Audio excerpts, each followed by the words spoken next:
intitulé cette présentation « Construire des entraînements à haute intensité ». Quel est l'objectif de ce type d'entraînement? Voilà.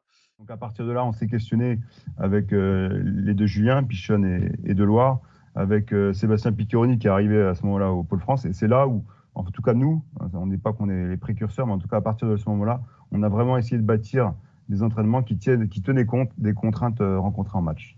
Donc maintenant, la situation a évolué, l'analyse de tout ça a évolué, et on commence à se questionner et à se demander si on ne devrait pas plutôt appeler ça entraînement à forte contrainte. D'accord, sous haute contrainte. C'est-à-dire que l'intensité, ça veut dire quoi l'intensité? Ça veut dire intensité physique, voilà, le déplacement, à la limite peut-être la vitesse, mais les contraintes en match, elles sont multidimensionnelles, multifactorielles. Du coup, au lieu de vraiment se cantonner à cette dominante énergétique ou cette dominante physique, on va ouvrir beaucoup plus le champ, et notamment par rapport à toute cette démarche autour de la préparation mentale qui semble être une voie vraiment intéressante à mener. Très vite, en partant de là, il m'a semblé nécessaire de poser quelques principes de base qui sont pour moi importants dans le rugby. Donc, d'une situation d'équilibre, on cherche à aller vers un déséquilibre en sa faveur. Voilà. Clairement, on est un sport où les uns veulent quelque chose et les autres veulent exactement l'inverse. Donc, ça semble vraiment être un point de départ important. Parvenir à gagner du terrain pour marquer, ça, j'enfonce des portes ouvertes. Combattre pour trouver des espaces libres qui vont permettre d'avancer. Donc ça, c'est quelque chose qui semble un peu différent de pas mal de sports. C'est qu'en fait, on va être un sport de combat, mais qui sert avant tout à aller chercher de l'espace libre pour réussir à avancer sans difficulté. Les joueurs doivent adapter leur comportement à la situation. Donc, on revient sur l'intelligence situationnelle et la construction d'un référentiel commun. Et un jeu intelligent requiert des joueurs intelligents. Pourquoi j'ai mis un peu ces principes-là? Parce que, à mon avis, quand on construit une séquence de rugby qui se veut à haute intensité, en tout cas qui a pour objectif de retranscrire la réalité du match, voire de la sublimer, de la rendre un peu plus difficile encore, il faut avoir ces idées-là en tête, de manière à rester toujours en contact avec la réalité. Dérouler de l'intervention, du coup, premièrement, ça va être revenir justement sur les différentes contraintes qui sont autour du joueur en match. Créer des contraintes supérieures au match, à l'entraînement, avec notamment l'exemple de ce qu'on a fait avec l'équipe de France moins de 18 ans l'année dernière. Je vais après donner quelques exemples de préparation physique intégrée. J'ai appelé ça de manière un peu présomptueuse l'art de la préparation physique intégrée, parce que malgré tout, c'est assez complexe à mettre en œuvre. Et ensuite, on verra quelques exemples donc, concrets de cette fameuse préparation physique intégrée associée avec notamment des travaux des Australiens qui sont intéressants. Donc, pour partir un peu des exigences autour du match, on va d'abord décrire un petit peu les exigences technico-tactiques en rugby qui me semblaient importantes. Ce n'est pas du tout exhaustif, mais voilà comment j'ai construit ma réflexion. On cherche à déplacer le ballon. Hein, au niveau technico-tactique, il faut avoir différentes ressources pour déplacer le ballon, à la main ou au pied. Il faut aussi savoir le conserver. Donc là, on va aller plutôt chercher tout ce qui est compétences vers attitude au contact ou conservation des ballons dans les rucks et gestion de la phase plaqueur-plaqué, ou le récupérer par les phases statiques et le plaquage. Donc voilà, en gros, une lecture très rapide de ce qu'on peut faire pour décrire les objectifs qu'on va chercher dans une séance de rugby, les objectifs technico-tactiques. Sur le plan mental, même travail un petit peu analytique. Comment on peut diviser un peu la dominante mentale? C'est soit de l'intelligence situationnelle, émotionnelle, qui va être nécessaire. Donc, confiance en soi, régulation des émotions, gestion du stress, ça va être des aspects primordiaux pour réussir à être efficace pendant un match. La persévérance, on sait, vous savez mieux que moi, qu'un joueur pas suffisamment persévérant va abandonner vu la difficulté de la tâche et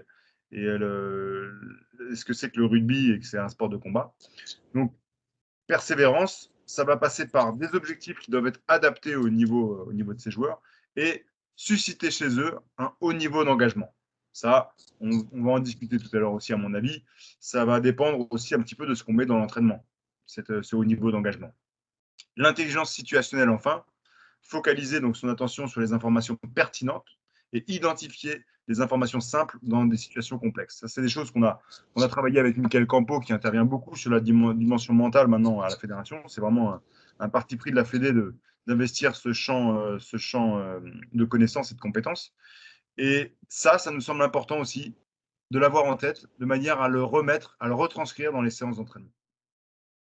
Sur la partie des exigences physiques, là aussi, je l'ai divisé en 3 parties.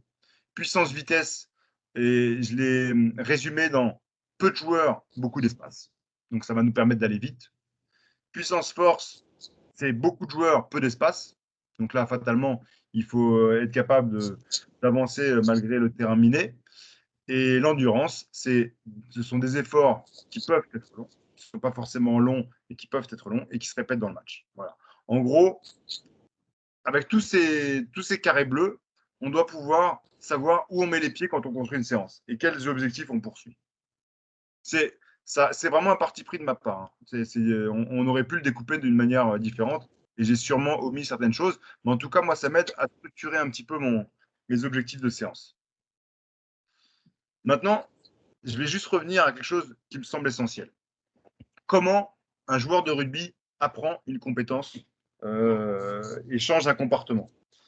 Donc, clairement, la répétition fait partie de la base de l'apprentissage. Hein. C'est le dernier point. Grâce à la répétition, ça ne date pas d'aujourd'hui et tout le monde sait le faire. Par contre, il y a d'autres éléments qui sont à prendre en compte pour justement susciter un meilleur apprentissage. La variabilité à l'intérieur d'une classe de tâches semble être un élément vraiment important. C'est-à-dire que par la relation qu'il va y avoir entre les différentes formes de travail qu'on va proposer, on va permettre aux joueurs de construire de la cohérence et de la compétence.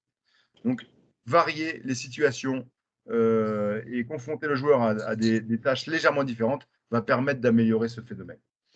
Par la pratique aléatoire, donc là aussi, on est toujours dans cette idée de varier les contenus.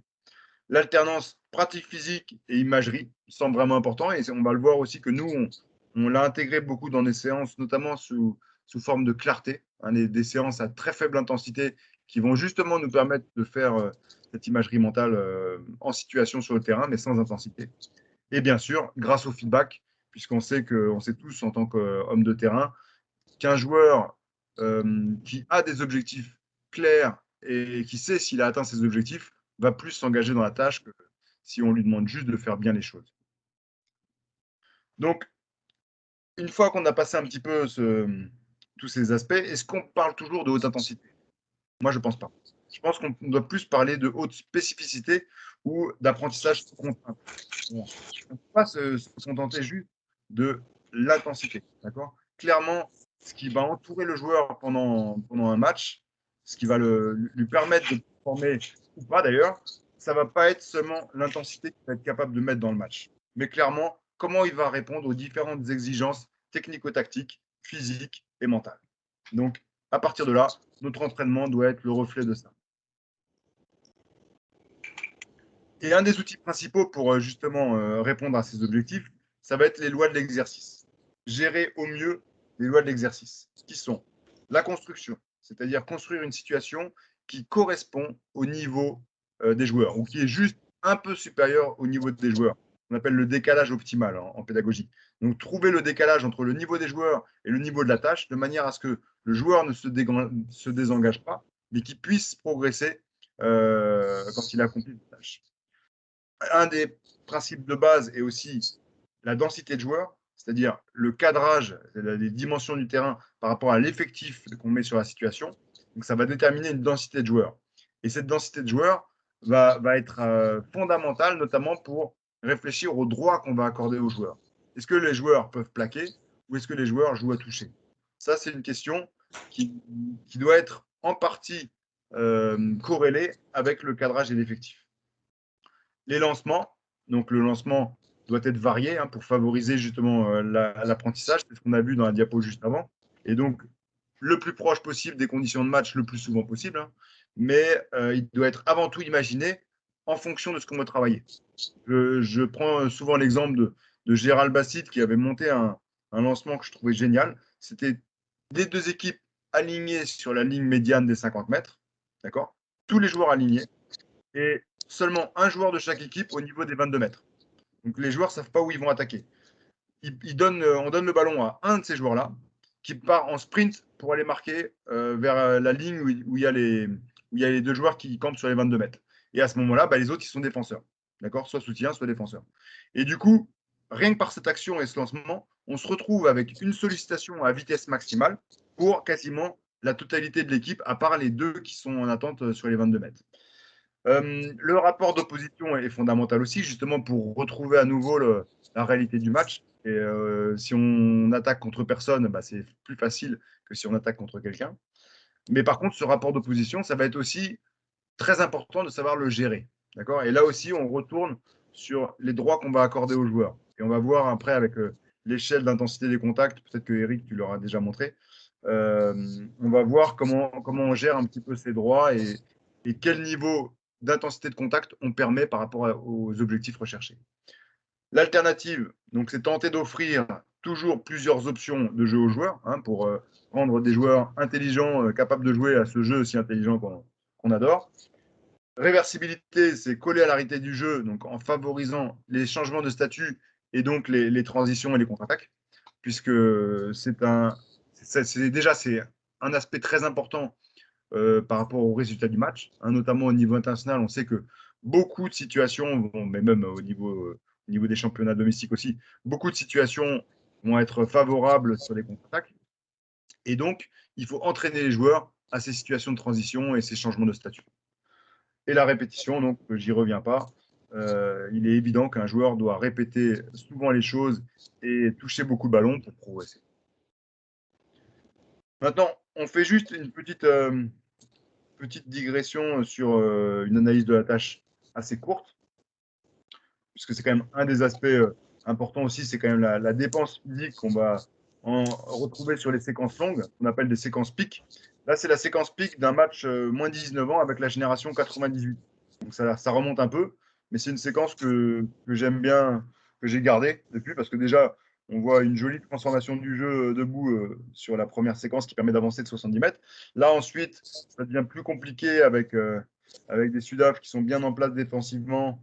Donc là, c'est Romain Tama qui cherche une solution avec Gérassi, et ça, c'est Iban et Cheverry. Enfin bref, ça tape, on ne trouve pas trop de solutions.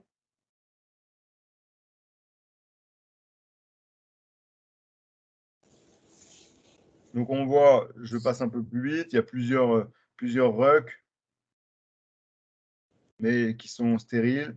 On continue, on essaye d'être patient. C'est difficile à cet âge-là, des fois. Là, on commence vraiment à perdre un peu les collisions. Là, on se fait rabattre dans notre camp. Là, celui d'après, c'est Azago. Il se fait rabattre carrément sur le ruck. Donc là, ça commence à sentir mauvais. Là, on ne sait plus trop ce qu'on fait. Il y a 2-3 quarts qui décident d'aller à droite. Ce qui va occasionner, hop, on ne sait pas trop ce qu'on fait. Romain, il voulait faire un drop. Là, donc contre-attaque, on se dit, ça va piquer. Et là, il ne s'embête pas. Boum, 50 mètres, 60 même, 70. Là, échange de jeu au pied. Donc là, au niveau physique, les joueurs ont été obligés de redescendre de 50 mètres. Ils remontent de 30 mètres. Là, gros jeu au pied du 10. Là, ça monte vite en plus. Donc, tu es sous pression. Tu as perdu 60 mètres. Ça relance un petit peu par du jeu au près.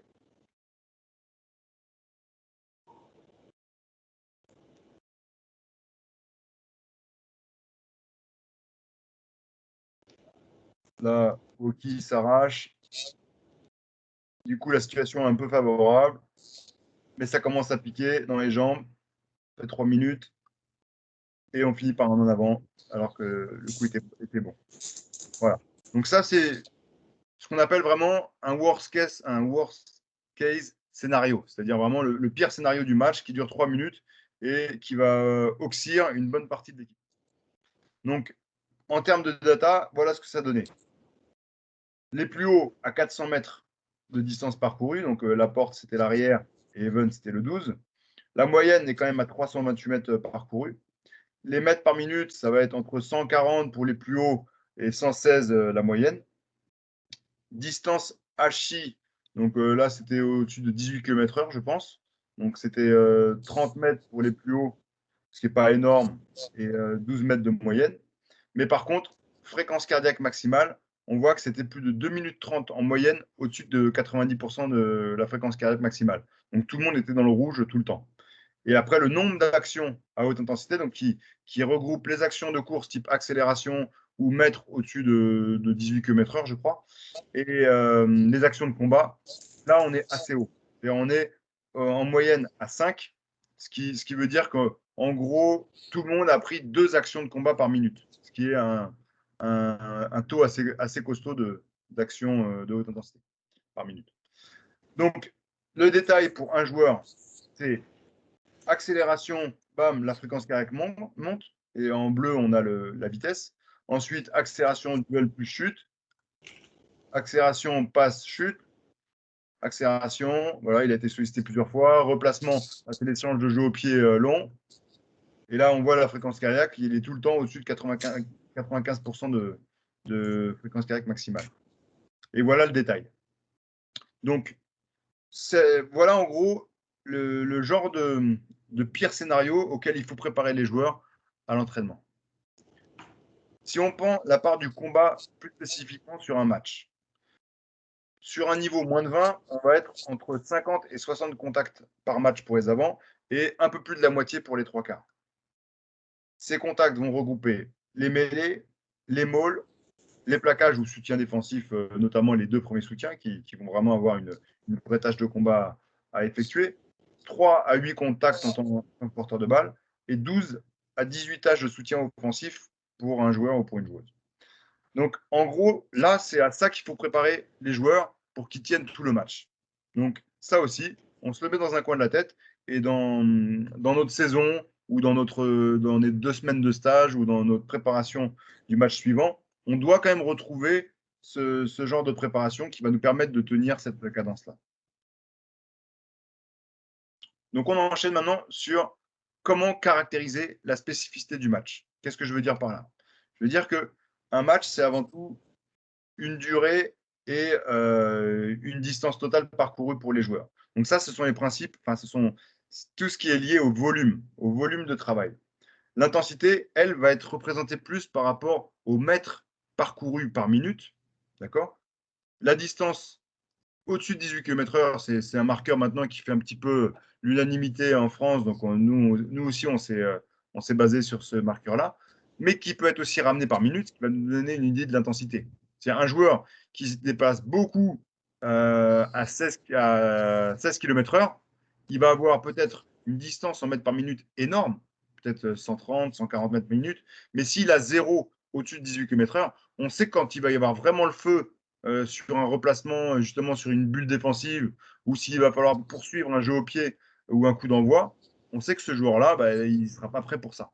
Voilà. Donc les distances parcourues en mètres par minute au-dessus de 18 km/h, c'est un élément important à prendre en compte et les joueurs doivent être habitués à être plus confortables sur ces hautes vitesses.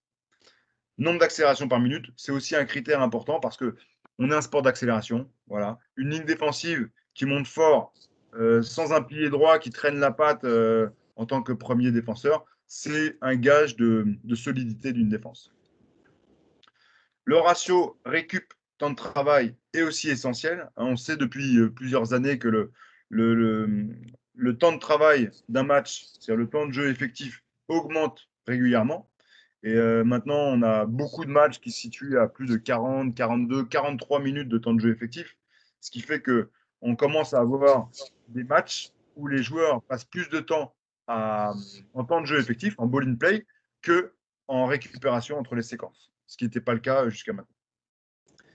Et ensuite, donc, la charge combattue, c'est aussi un élément très important à prendre en compte et qui va être exprimé maintenant de plus en plus facilement grâce au GPS avec le nombre de contacts pris par minute par un joueur en match, mais aussi à l'entraînement. Pour symboliser ça, au niveau justement de ces minutes piques, de ces donc 3 minutes piques, je l'ai symbolisé en histogramme. D'accord? Comme ça, c'est simple. Le 100%, c'est la séquence de 3 minutes, indexée sur les mètres par minute.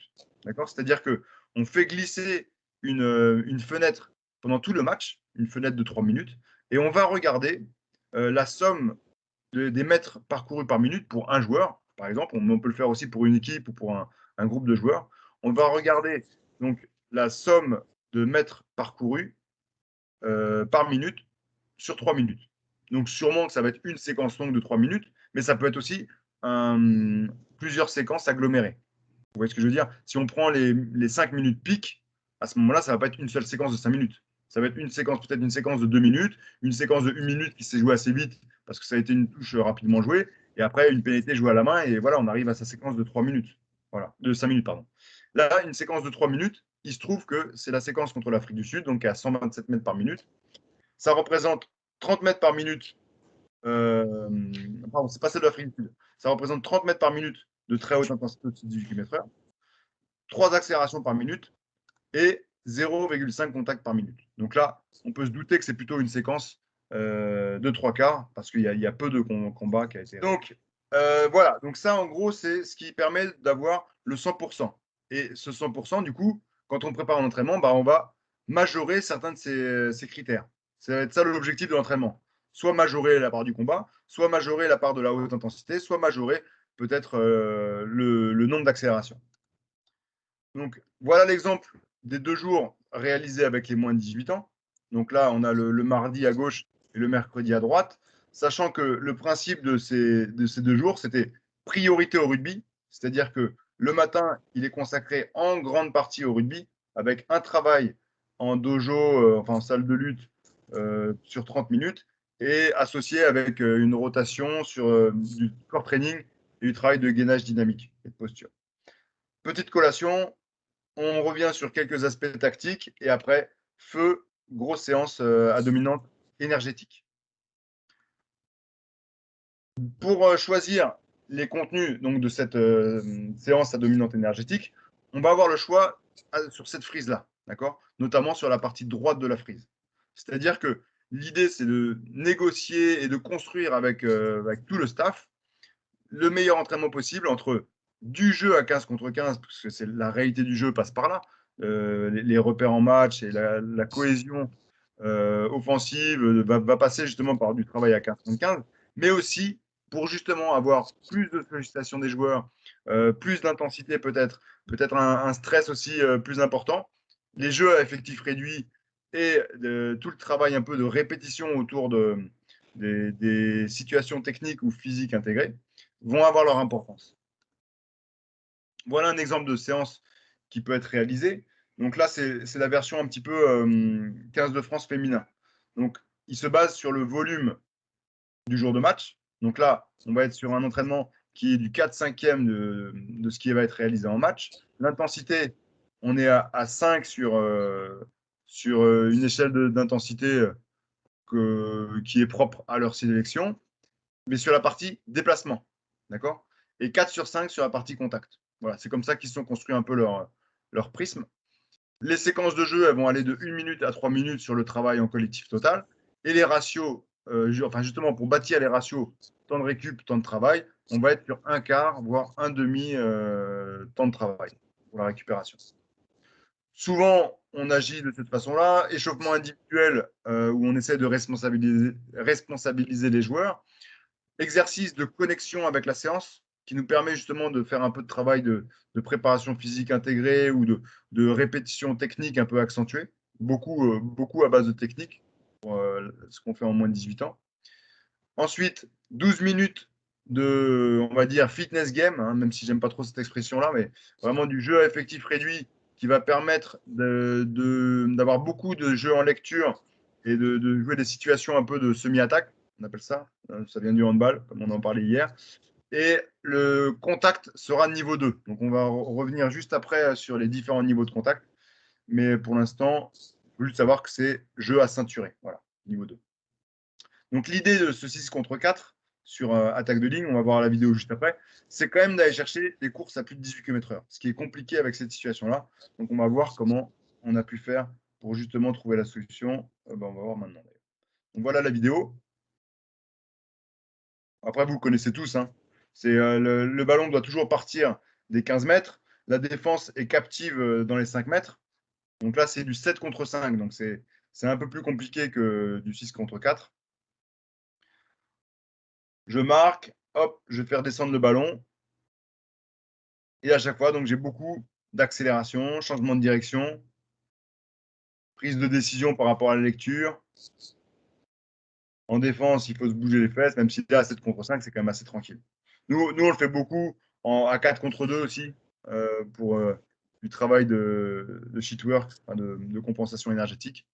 Mais voilà, le problème de cette situation, c'est que c'est difficile d'aller chercher des mètres à plus de 18 km/h, vous me direz. Parce qu'avec aussi peu d'élan, on ne peut pas monter à ces vitesses-là. D'accord? Donc, l'idée qu'on a trouvée pour justement pallier à ce problème, c'est de. Ah ouais, mais justement, là, c'est l'illustration de ce que je disais, c'est beaucoup d'accélération, pas beaucoup de mètres au-dessus de 18 km/h et une distance parcourue pas si énorme que ça.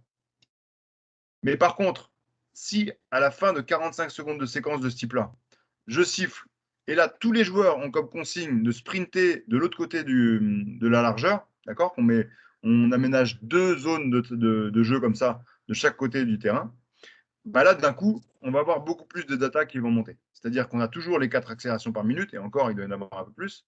Mais là, la distance en mètres par minute et la distance au-dessus de 18 km/h en mètres par minute va fortement augmenter. Donc, en jouant sur le lancement et sur ce qu'il y a entre les différentes séquences de jeu, donc à savoir un sprint, on va justement fortement influencer les intensités de course et les volumes de course à haute vitesse. L'idée donc de cette séance collective, c'est aussi de travailler sur les contacts. D'ailleurs, dans la séance juste avant en dojo, on aura fait ce type de travail. Donc à savoir 1 plus 1, non, pardon, 1 plus 2 contre 1 plus 1, voilà, où on répète beaucoup les choses. Là, si je fais pause, on voit que derrière, je suis ici avec un groupe qui fait le travail de gainage dynamique. Ici, il y a Seb Bruno avec un groupe sur du travail spécifique, un peu de gainage dynamique, mais spécifique à la mêlée. Là, il y a Cédric qui anime ce 1 plus 2 contre 1 plus 1. Et après, il y a Seb Calvé à côté qui faisait un travail un peu différent, mais qui gardait une continuité un petit peu sur ce travail de duel. Voilà. Donc, l'idée, c'était que le joueur, par petits groupes de 5, ait beaucoup de feedback, beaucoup de retours de la part d'un entraîneur pendant 1 heure. Voilà. Pendant 30 minutes de jeu à effectif réduit et 30 minutes de gainage et de travail de core training. Donc après, l'idée, c'est de le retrouver dans le collectif. Et pour le retrouver dans le collectif, on utilise maintenant beaucoup le rugby X, c'est-à-dire à ne pas confondre avec le rugby à 10 ou même le X7 là, qui est en train d'être popularisé par la Fédé actuellement pour justement promouvoir le rugby à 7. Là, c'est du 5 contre 5 avec contact niveau 4, voire niveau 5 sur la vidéo qu'on va voir juste maintenant. Et donc, j'en profite pour parler un petit peu de l'échelle de contact. Voilà l'échelle de contact que vous connaissez peut-être, parce qu'on l'a mise dans le guide de reprise de post-confinement, là, enfin, la reprise du contact, qu'on vient juste de terminer. C'est-à-dire que le contact niveau 1, c'est du jeu à toucher. Niveau 2, c'est jeu à ceinturer, avec des règles, notamment autour des zones de ruck pris par le coach, passage au sol, on met les soutiens proches avec un genou au sol pour justement limiter le nombre de joueurs sur le premier rideau. Niveau 3, c'est du jeu à plaquer, mais sans action des jambes une fois que le contact a eu lieu. C'est-à-dire que une fois qu'on a fait le cadrage défensif, que le joueur il est dans les bras du défenseur, que le porteur de balle est dans les bras du défenseur, là, à ce moment-là, arrêt du train moteur, arrêt des jambes, et ça tombe. Voilà, il tombe, il libère son ballon proprement, le plaqueur, il plaque, il sort de la zone de ruck proprement, et les soutiens, ils viennent gérer la conservation du ballon, sachant qu'on n'a pas le droit de contester. Voilà. Donc c'est un jeu un peu édulcoré, mais qui permet de quand même jouer dans la défense, qu'on peut mettre des règles par rapport à un ceinturé. Si la passe est faite dans la seconde, on favorise l'attaque, etc. Le niveau 4, bon, c'est du jeu réel, mais sauf qu'on interdit le plaquage à la poursuite parce qu'on sait que c'est fortement générateur de blessures et d'entorses à la cheville. Et par contre, là, on joue les turnovers et on touche deux mains à la poursuite pour signifier que le joueur doit passer au sol une fois qu'il est touché à deux mains pour éviter justement de se faire plaquer. Et le niveau 5, c'est du jeu réel avec les règles normal. Donc, le principe du rugby X, du rugby à 5 contre 5 sur un terrain très peu large, 32 mètres de large, pour 55 mètres de long, là, c'est du jeu réel. D'accord? Donc, on va avoir, avec les moins de 20 ans à Faro au mois de janvier. Donc voilà, on engage dans ces 15 mètres.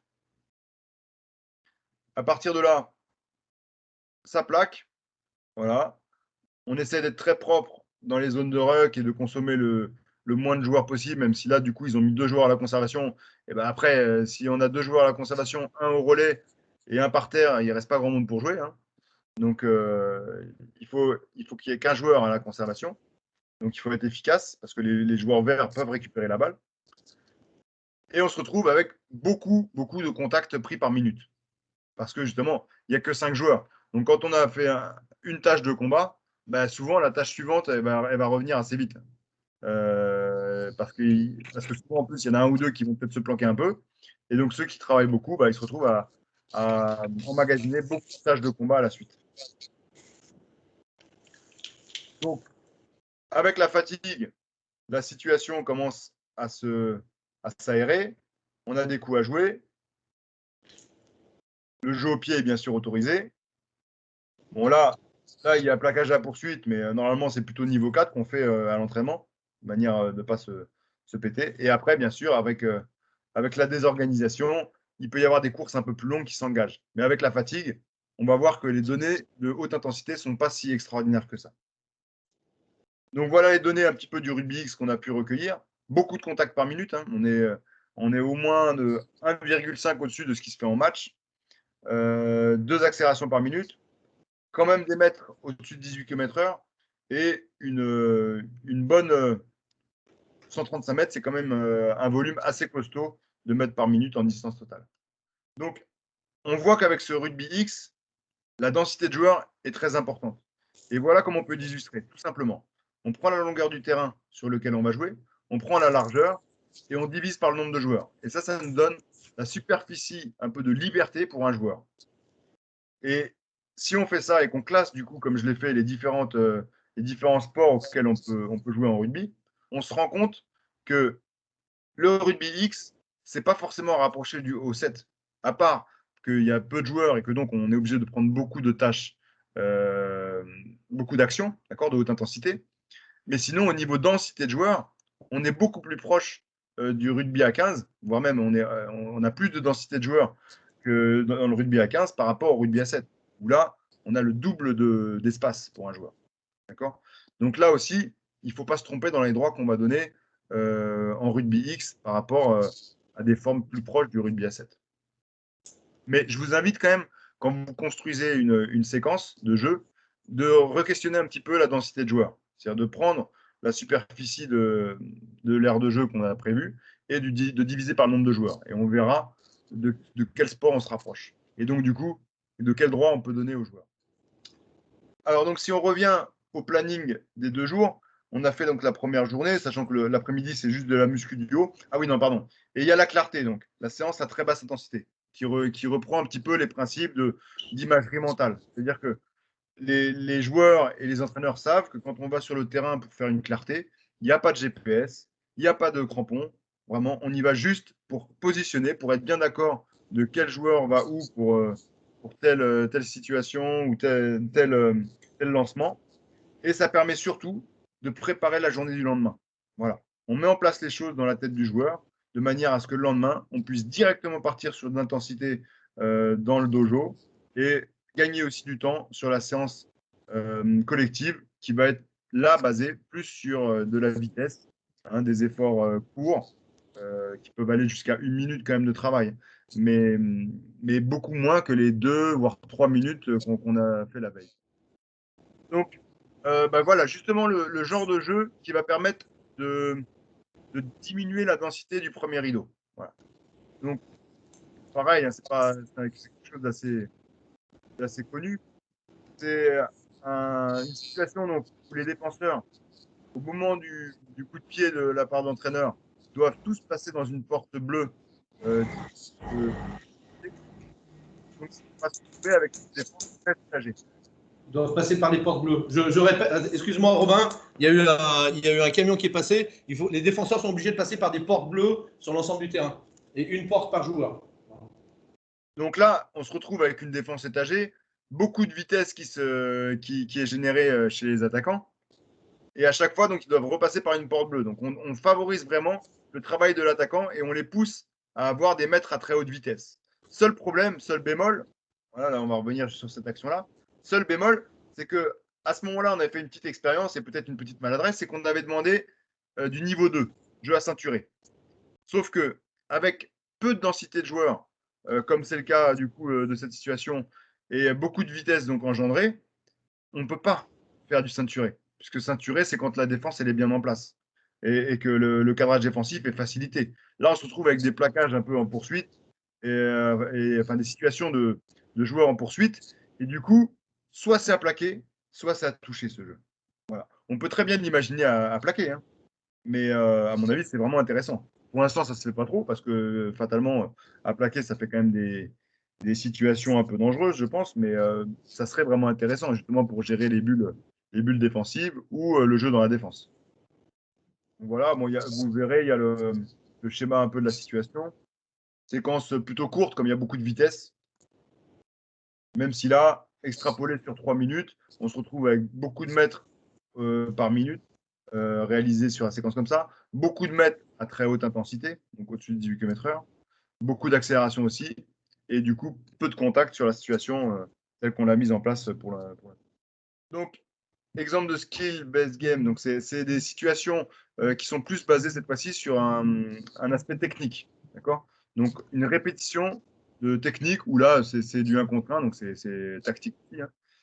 Où là, du coup, le lancement, c'est il doit venir toucher un plot de l'autre côté du terrain sur lequel il est engagé. Et à chaque fois, il y a 1 contre 1. Là aussi, on peut jouer soit à toucher, et à chaque fois, on se retrouve avec un cadrage défensif différent. Donc là, c'est vraiment juste le cadrage défensif, mais on peut très bien imaginer faire le même aussi en plaquant. J'aime bien cette situation parce que elle varie beaucoup les types d'attaques qu'on va avoir à gérer, les types de cadrage défensif. Et du coup, c'est ludique. Et on peut très bien aussi l'utiliser en enchaînement. Je l'ai déjà fait pour travailler sur le plan énergétique en même temps, en enchaînant beaucoup de courses de ce type-là. Donc voilà maintenant quelques exemples de vitesse intégrée qui vient de l'équipe de France A7.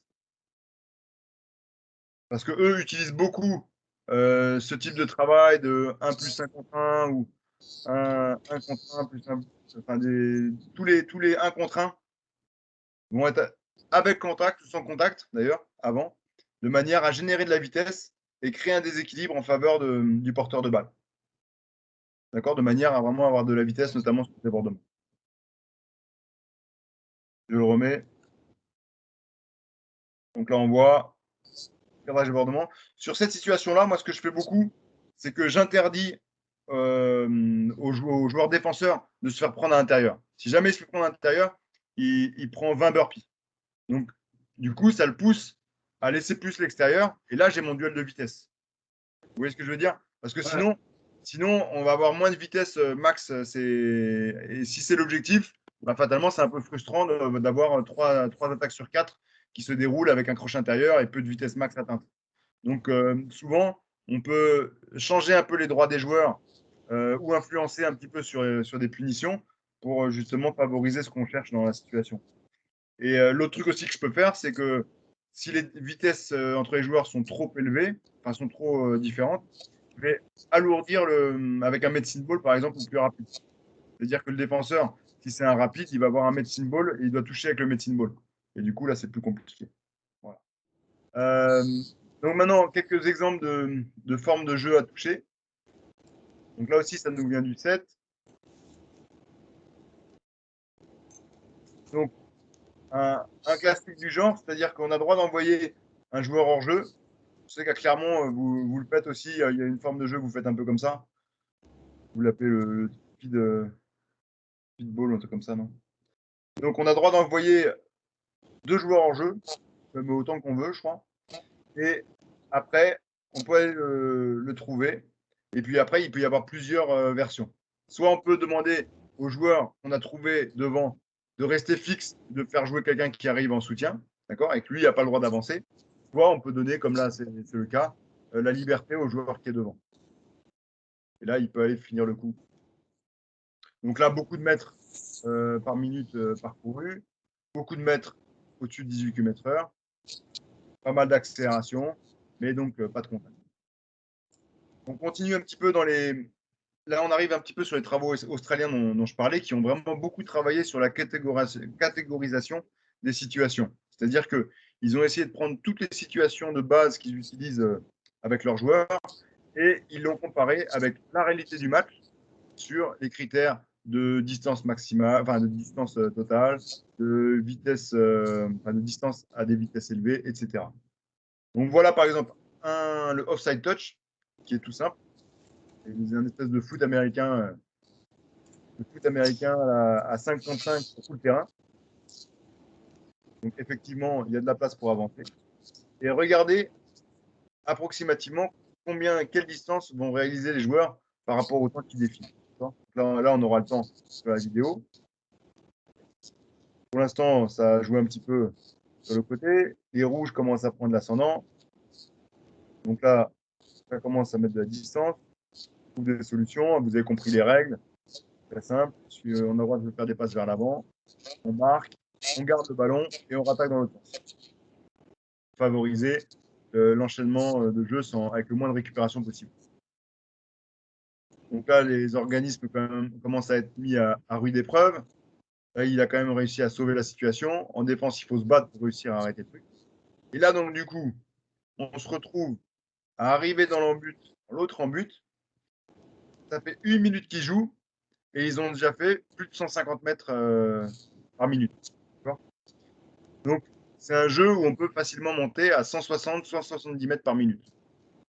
Donc, vous allez me dire, on est quand même loin du noyau de la logique interne de l'activité du rugby à 15. C'est le problème. Mais par contre, on sait ce qu'on peut atteindre comme données avec ce type de jeu. Et voilà, après, là je vous l'ai plus mis pour ça fasse travailler un petit peu sur cette notion de catégorisation des jeux. C'est-à-dire qu'on peut regarder le 7 contre 6 par rapport au jeu en match et voir ce qui va être le plus intéressant au niveau des mètres par minute, des mètres au-dessus de la vitesse de haute intensité, des accélérations, décélérations, moyenne de la fréquence cardiaque et pic de fréquence cardiaque. Et là, donc voilà comment ils l'ont schématisé en histogramme. Là, on a chaque jeu et on a le maximum, le worst case, un peu scénario réalisé, et les jeux, comment on peut atteindre ce ou pas.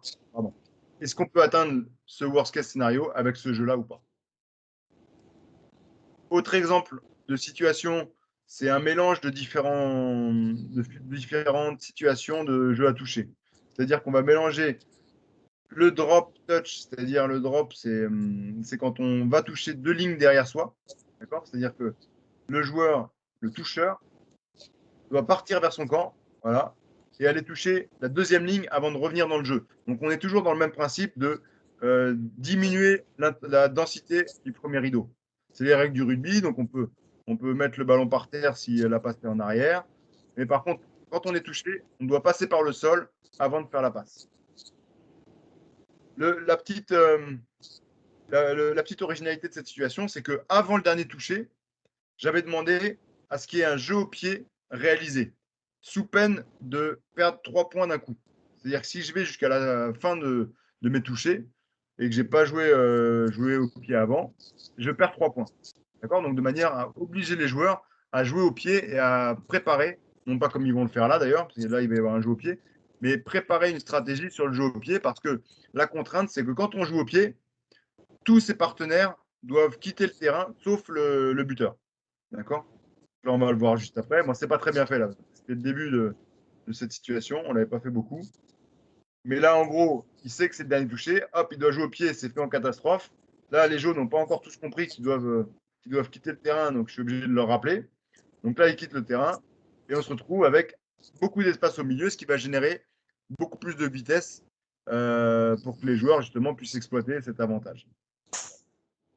Donc maintenant, je vais finir vraiment en 5 minutes sur la partie gauche un peu de la frise qui va plus être de l'ordre de préparation physique associée, on va dire, d'accord, qui tiennent compte quand même des gestes spécifiques du rugby, mais qui va être beaucoup plus axé vers les aspects physiques. Donc par exemple, c'est ce qu'on peut faire. Là, on le voit sur 2 jours d'entraînement intense. C'est ce qui peut être réalisé sur la deuxième journée sur l'entraînement de l'après-midi, où il va y avoir une partie liée au projet de jeu, donc on l'a appelé projet, et une partie de préparation physique intégrée à dominante énergétique, qui va être basée sur du RHIE, donc Repeated High Intensity Effort, d'accord, des efforts intenses répétés. Donc, on peut les faire soit plutôt courus, donc avec, là j'ai à nouveau mis un exemple de vitesse qui peut être des sprints répétés, si on l'organise. Donc là, c'est tout simple. Il y a un joueur au milieu des 2 attaquants qui part avec plus ou moins de retard et qui va avoir comme consigne d'intercepter la balle. Voilà. Et les 2 attaquants, bah, ils doivent aller plus vite de manière à pouvoir réaliser la passe et donc aller marquer. Donc c'est juste un stimulus pour justement augmenter un petit peu la vitesse de course et pousser le joueur à aller à fond. Ou ça peut être des choses beaucoup plus bêtes et méchantes, avec répétition de tâches de plaquage. Je vais marquer, hop, je change de statut et je plaque. Bam, je bouffe de la répétition. Quel genou j'avance? Je peux me mettre à genoux, par exemple. Voilà, j'avance ce genou-là, boum, je vais plaquer ce côté-là. Donc, la bonne jambe, la bonne épaule, comment j'utilise ma tête, comment je me relève. Et je répète ça et en même temps, je fais du travail cardio. Ou ça peut être aussi fait sur de l'enchaînement de tâches basé sur des soutiens sur ruck. Je lis la situation. Est-ce que la menace est proche du ballon et je traverse? Ou est-ce qu'il n'est pas là et je me mets en radar, enfin en vigilance, prêt à bondir? Et comme ça, j'enchaîne 8, 9, 10 tâches de combat en moins d'une minute, ce qui va largement être supérieur à ce qui va être rencontré dans les pires scénarios de match. Si on bascule sur ce qui a été réalisé récemment, donc là, c'est une séance qui a été faite cette semaine avec les moins de 20 développements. Donc voilà comment on la formalise. Séance de 60 minutes avec RPE. L'objectif de RPE, c'est 8. Niveau de contact, donc globalement, on est sur du niveau 4. Donc je vais plaquer sans autorisation de plaquage en poursuite. L'activation, les échauffements, dire 10 minutes avec une partie qui va te préparer un petit peu au contact. On comptabilise l'hydratation de manière à ne pas avoir une inflation de la durée de la séance non maîtrisée.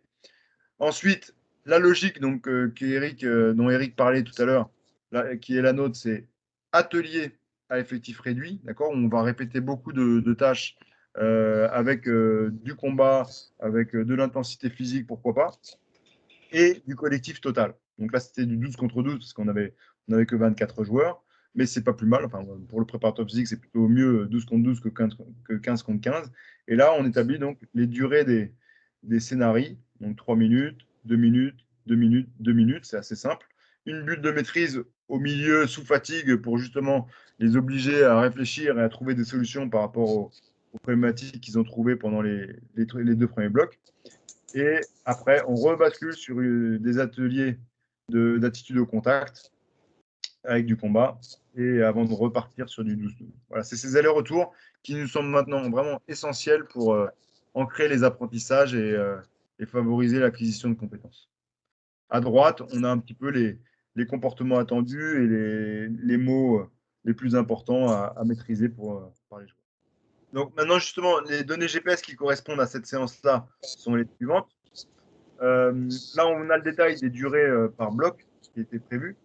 Les distances relatives, donc c'est les mètres par minute pour chaque bloc. Et ça, c'est vraiment très important de réussir. C'est pas facile hein, quand on est en club et qu'on est un prépa pour 30 joueurs. Je sais que c'est compliqué. Mais nous, en sélection, on peut le faire. Et du coup, c'est vraiment intéressant de voir les rythmes de chaque situation. Et notamment sur les contacts, bon là, ça ne se voit pas très bien, mais souvent, quand on fait un atelier contact, une situation à collectif total, un atelier de contact, une situation à collectif total, bien souvent, on a des contacts sur les ateliers et on n'en a pas sur le collectif total. coup, on rééquilibre un peu sur la totalité de la séance, on rééquilibre le découpage entre la course et le combat. Parce que justement, le volume par rapport à la haute intensité, c'est-à-dire le schéma qui est en bas là, c'est très important pour nous de voir où se situe le joueur en termes de déplacement conjugué au nombre de contacts pris par minute. C'est-à-dire que si le joueur est en bas à gauche, ça veut dire qu'il se déplace peu et qu'il ne prend pas beaucoup de travail. Voilà. Donc ça, c'est pas normal. Donc ces joueurs-là, on va aller voir ce qui se passe. Soit il y a un problème, soit ils sont hors de forme, soit ils n'avaient pas envie de s'entraîner. Ça arrive. Les joueurs complètement à droite sont les gros coureurs. D'accord. Et ceux qui sont en haut ici, souvent, c'est ceux qui prennent beaucoup de travail, mais qui réussissent quand même à courir. Donc plus on en a ici, ou ici il n'y en a pas, plus notre paquet d'avant va être performant. Parce que souvent, le 5 de devant, si on a un 5 de devant massif qui ne court pas assez et qui ne prend pas assez de travail, bah, ton équipe va avoir un rendement bien inférieur et c'est contre ça qu'il faut lutter, en tout cas au niveau interne. Voilà une grille complète de GPS telle qu'on l'utilise avec la durée de la séance totale, la RPE enregistrée par le joueur. Hein, tout le monde sait ce que c'est RPE. C'est l'intensité ressentie par le joueur. Voilà. Donc après la séance, il a une échelle de 1 à 10 à laquelle il doit répondre et dire voilà, cette séance a été très difficile, c'est 7, difficile, c'est 5, etc. Et après, on multiplie donc justement cette RPE avec la durée de la séance et on se retrouve avec le total de SRPE, on appelle ça. Donc c'est un indicateur qui nous permet de voir la charge de la séance et ensuite de voir la charge de la semaine quand on cumule tous les SRPE de la semaine. Ensuite, on a la distance totale réalisée, le rythme par minute justement de cette distance totale divisée par la durée de la séance. Ensuite, le pourcentage de marge dont tu m'as parlé tout à l'heure pour la séance. On le regarde aussi, nous. Le pourcentage de courses à haute intensité, d'accord? Donc par rapport au volume total, quelle distance j'ai parcouru au-dessus de 18 km/h. Donc la distance au-dessus de 18 km, les mètres par minute au-dessus de 18 km/h, les mètres parcourus au-dessus de 25 km/h. Et là, nous, on a gardé aussi des marqueurs relatifs, on appelle ça. Donc, c'est-à-dire quel pourcentage j'ai fait au-dessus de ma VMA. Donc, est-ce que ça va induire beaucoup de fatigue pour mon niveau aérobie ou pas? Et quelle distance j'ai réalisé au-dessus de 85% de la vitesse maximale à laquelle je peux courir. D'accord? Et ça, on sait que c'est un indicateur très important parce que non seulement il faut courir vite pour espérer s'améliorer en vitesse maximale, mais aussi et surtout, il faut courir vite pour prévenir les blessures liées à la vitesse maximale. C'est-à-dire si un joueur n'est jamais exposé à des stress liés à la vitesse maximale, il a beaucoup plus de chances de se blesser que s'il y est confronté régulièrement. Accélération, c'est toutes les accélérations supérieures à 2,5 mètres par seconde. Décélération, c'est les freinages. Vitesse maximale, c'est la vitesse maximale atteinte pendant la séance. Accélération maximale, c'est la plus grosse accélération atteinte dans la séance. C'est un critère qu'on regarde de plus en plus parce que maintenant, il est très fiable.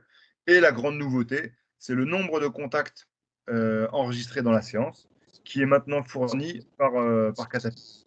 Et donc, c'est un énorme avantage maintenant. On peut avoir une idée précise de ce qui a été réalisé en termes de contact et donc de combat pendant une séance. Parce qu'il faut bien avoir ça en tête, c'est qu'un match réalisé avec beaucoup de courses, mais peu de contacts ou des contacts vraiment où on a été dominant, va avoir beaucoup moins d'impact sur la fatigue qu'un match avec peu de courses, mais où il y a eu beaucoup de contacts et où on a été dominé sur beaucoup de ces contacts.